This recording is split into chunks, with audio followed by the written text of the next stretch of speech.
చేస్తాం తర్వాత అంటే డబుల్ సెక్షన్ కూడా చేయొచ్చు. ఫండ్స్ ఉన్నాయి, ఫండ్స్ వచ్చేసి రాత్రి మీరు చేసింది ఒకటి కాదు. విఆర్ఐ స్కూల్ లాగా ఒక స్కూల్ చేయాలి. ఇందులో సింగిల్ సెక్షన్ చెప్తాం. సింగిల్ సెక్షన్ అంటే దీంట్లోనే వెళ్తాం. ఎంతమంది ఉన్నారు ఇక్కడ? 170. కరెక్ట్గా ఈ ఇప్పుడు మనకు తిరుమల వాళ్ళు టెంపుల్ శాంక్షన్ చేశారు.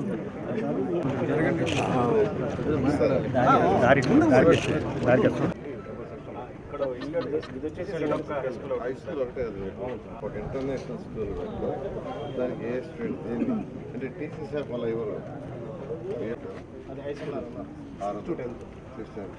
అంటే డబల్ సెక్షన్ అదే సార్ 54లో ఉన్న 3 స్కూల్స్ ఫస్ట్ క్లాస్ ఎంతమంది ఉన్నారు? First class 20 sir. Fifth class 31 single section. దాన్ని మనం డెవలప్ చేయొచ్చు. ఏరియా అంతా ఉంటుంది. మిగతా ఉన్నప్పుడు అక్కడికి ఏ స్టూడెంట్స్ మనం షిఫ్ట్ చేయాలి. 1 to 10 నేనే ఇంకా ఒకరికి ఇచ్చే వరకు బాగుంటుంది. ఆలోచిస్తాం చేస్తాం. అర్థం కదా. కొత్తగా స్టాఫ్ని ఉన్న స్టాఫ్ని వచ్చి చేయాలంటే ఒక హై స్కూల్ ఆడేవాడు. హై స్కూల్లోనే డబుల్ సెక్షన్స్ అండి. వైసీపీ నాయకులు, వైసీపీ అధినేత జగన్మోహన్ రెడ్డి గారు ఈరోజు అమరావతిపై విషం కక్కుతున్నారనే దానికి ఈరోజు వాళ్ళ నాయకులు ఇచ్చిన స్టేట్మెంట్లే. ఎందుకంటే 2014-19లో అసెంబ్లీ సాక్షిగా ఆ రోజు ప్రతిపక్షంలో ఉన్న జగన్మోహన్ రెడ్డి గారు 30,000 ఎకరాలు కావాలి, గుంటూరు విజయవాడ యొక్క మధ్యలోనే రాజధానిని అసెంబ్లీ సాక్షిగా చెప్పాడు. కానీ ప్రభుత్వం మారంగానే మాట మార్చి 3 ముక్కలు ఆటాడాడు. 5 సంవత్సరాలు 3 ముక్కలు ఆటాడాడు. రైతులను ఎంతో ఇబ్బంది పెట్టారు. ఆ రైతులు కేవలం గౌరవ ముఖ్యమంత్రి గారు ల్యాండ్ పూలింగ్కి అని మాట చెప్తే కేవలం 58 రోజుల్లో, అంటే 2015 జనవరి 1 నోటిఫికేషన్ ఇస్తే 2015 ఫిబ్రవరి 28వ తేదీ అర్ధరాత్రికి, అంటే 58 రోజుల్లో ఒక్కటంటే ఒక్క లిటికేషన్ లేకుండా 34,400 ఎకరాలు ఇచ్చారు. గౌరవ ముఖ్యమంత్రి గారి నమ్మకం మీద రాజధాని టేకప్ చేసాం, కన్స్ట్రక్షన్ చేసాం. అయితే ప్రభుత్వం మారింది.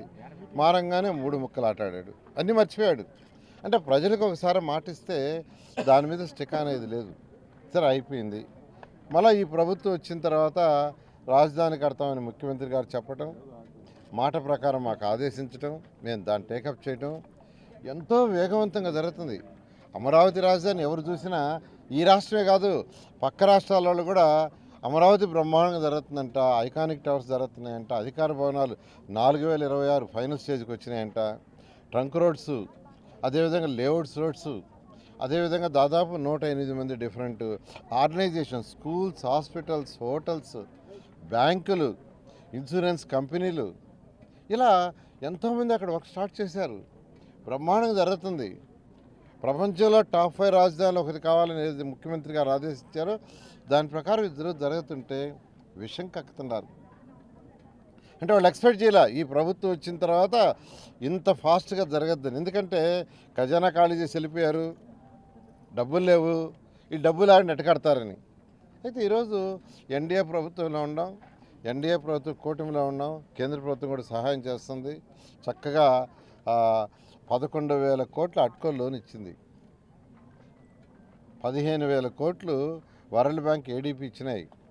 మళ్ళీ అవార్డు వచ్చి 7,500 ఇచ్చింది. మరొక ఇంకో బ్యాంక్ దగ్గర 7,500 తెచ్చాం. బ్రహ్మాండంగా వచ్చేస్తున్నాయి. ఈ సందర్భంలో ఏం ఈ మధ్య వచ్చి వాళ్ళ నాయకుడు రివర్ బేస్కి రివర్ బండకి సంబంధం లేకుండా చెప్పారు. ఏం చెప్పారు ఆయనకే తెలియదు. ఈరోజు మళ్ళా ధన్మన్న గారు, బొత్స సత్యనారాయణ గారు మరొక స్టేట్మెంటు, మొన్న సజ్జలేమో అమరావతిలోని రాజధాని అని చెప్పారు. వాళ్ళ నాయకులు ఎవరేం అది కాదండి. రైతు సోదరులు నానా తంటాలు పడ్డారు. 5 సంవత్సరాలు లాఠీ చార్జీలు చేశారు. ఆడవాళ్ళని బూటుకలతో తన్నారు. తర్వాత అనేక కేసులు పెట్టారు. అంతేకాకుండా వాళ్ళు పాదయాత్ర చేస్తుంటే చైనీయకుండా అడ్డుకున్నారు.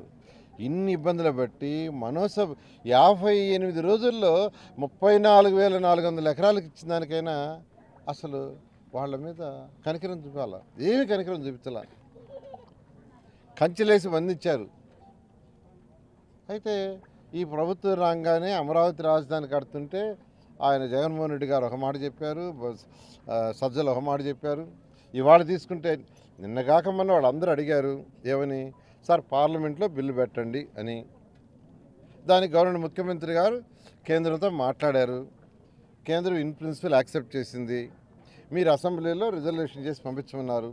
మనం రిజర్వేషన్ చేసి చక్కగా పంపించాను ఢిల్లీకి. మరి రిజర్వేషన్ చేసి పంపించారు కానివ్వండి, ఆ రైతులు ఆనందంగా ఉంటారు, వాళ్ళ ఆనందమే మనకు కావాలని అనుకోకుండా ఇదొక శాడిజం. ఒక ప్రణాళిక లేదు, ఒక డెసిషన్ మీద లేదు, అంటే దీని మీద స్టిక్ ఆన్ అవుతాం లేదు.